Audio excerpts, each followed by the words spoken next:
قانون کے مطابق برڈن آف پروف استغاثہ کے اوپر ہے، یعنی جو شخص الزام لگاتا ہے اسے ہی ثبوت ڈھونڈ کر لانے ہیں۔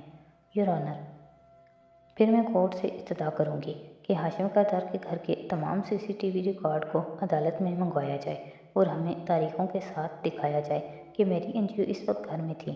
جج صاحب نے ہاشم کو دیکھا ہی تھا کہ وہ کھنگار کے بولا، یور آنر، فروری میں ہمارے کنٹرول روم میں شارٹ سرکٹ کے باعث آگ لگی تھی۔ گھر کے ملازم اور میرے خاندان والے گواہ ہیں اس بات کے۔ ہمارا DVR جل گیا تھا۔ اسی بات کا استغاثہ فائدہ اٹھا رہی ہیں۔ ریلی ہاشم؟ زمر آبرو حیرت سے اٹھاتی اس کے قریب آئی اور آہستہ سے بولی، آپ کی کریٹیوٹی سے زیادہ اچھا بہانہ ڈھونڈ سکتی تھی۔ اتنا برا ہیلا کیوں؟ ہاشم نے شانے اچکائے۔ واقعی میں زیادہ اچھا بہانہ کر سکتا تھا، آئندہ ایسا نہیں ہوگا۔ وہ اب سنبھل کے سرگوشی میں بولا تھا۔ زمر نے ستائش سے سر کو خم دیا اور واپس جج صاحب کی طرف آئی جو اس کے اعتراض پہ رولنگ دے رہے تھے۔